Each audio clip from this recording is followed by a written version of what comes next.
thank God it's Friday. So another week na naman ang natapos. Thank you, Lord. So after this, we will go to the grocery. Bye! So ayun na nga, we're here at the grocery store para sa aking mga fur babies, ang kanilang food. And ang daming pagpipilian in this shelf. So let's see what can I buy for them.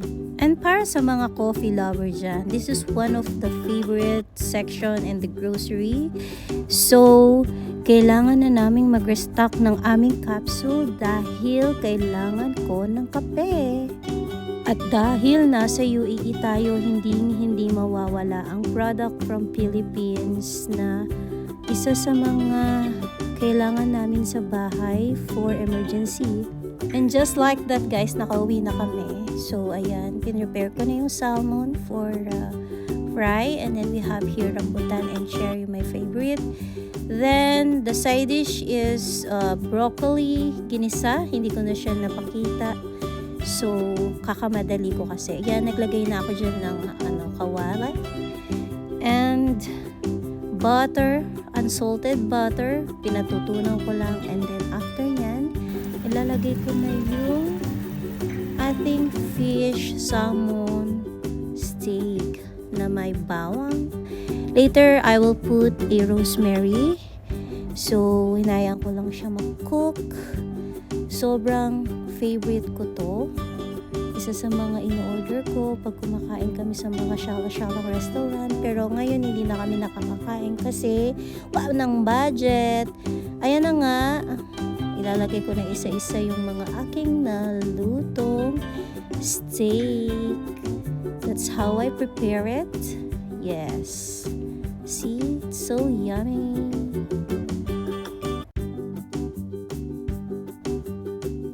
Yes, niyaya ko si Johnny Boy. Pumunta kami ng Alwada kasi I'm craving for Jollibee and naglakad-lakad kami plus ice cream. And then, ayan, hinahanap na nga namin ang aming baby ward. Ang init na sa UAE, pero hindi siya katulad before na may humid and pagka ganitong month, sobrang init.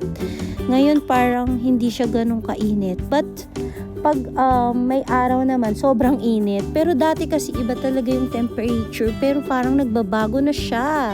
Maybe because of the climate change, but it's good, no? Hindi na masyadong mainit sa gabi. And I hope na wala ng humid.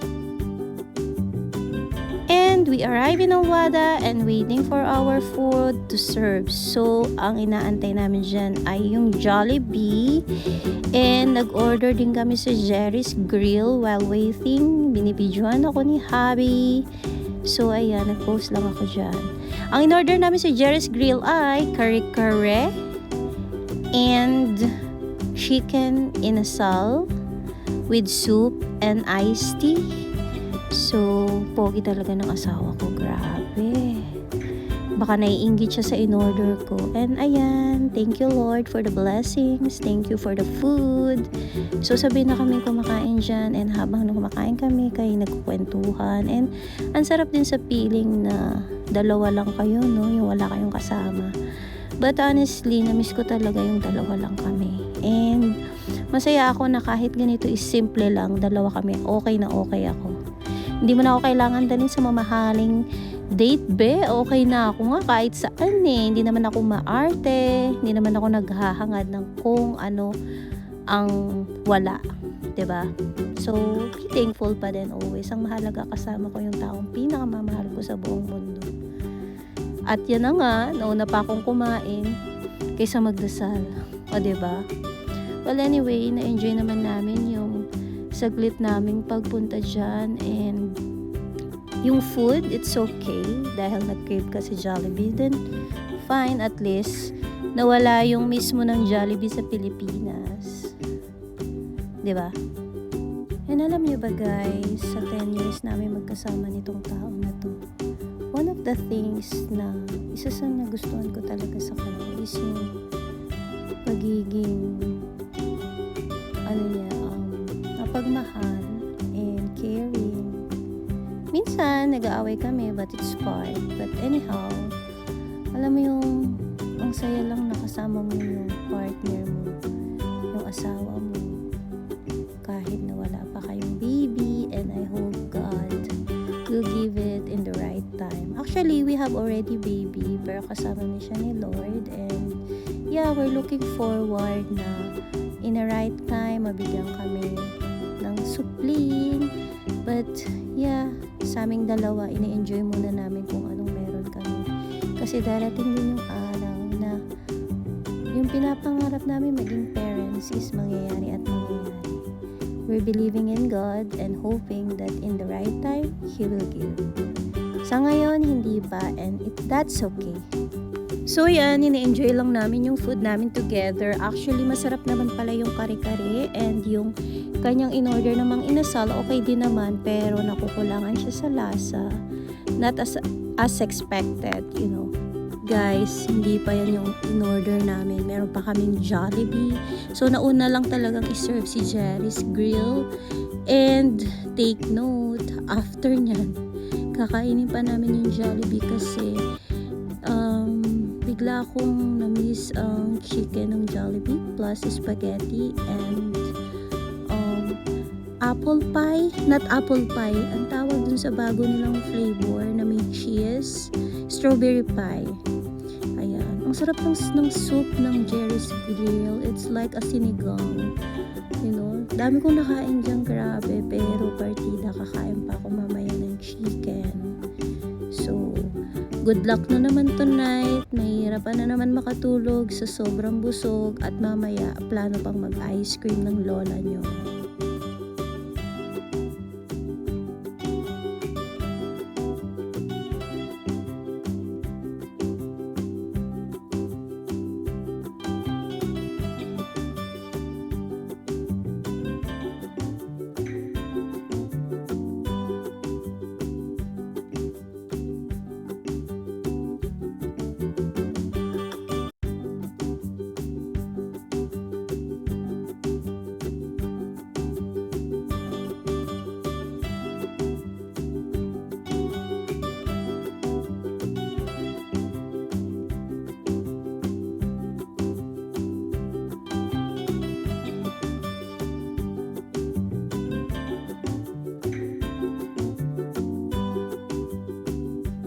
And as I said earlier, andito kami sa Cold Stone.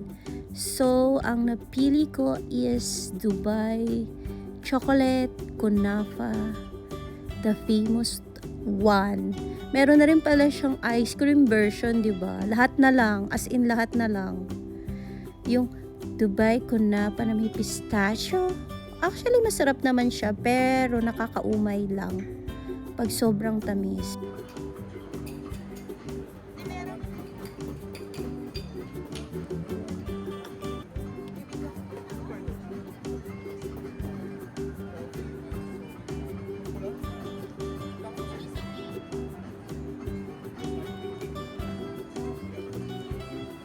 Malaglag, sayang.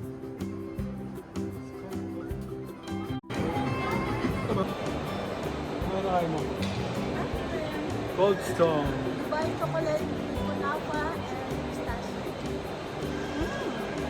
Sarap. Yeah.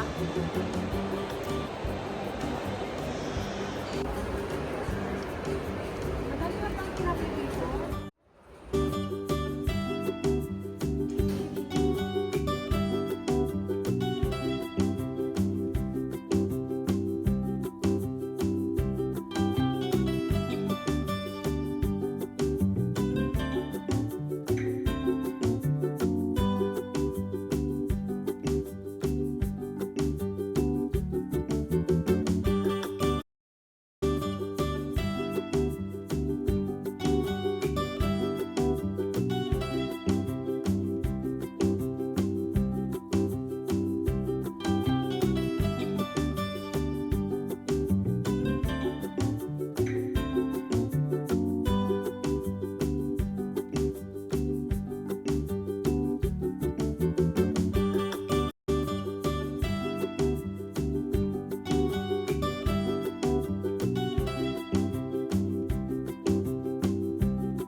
Boy, wala na naman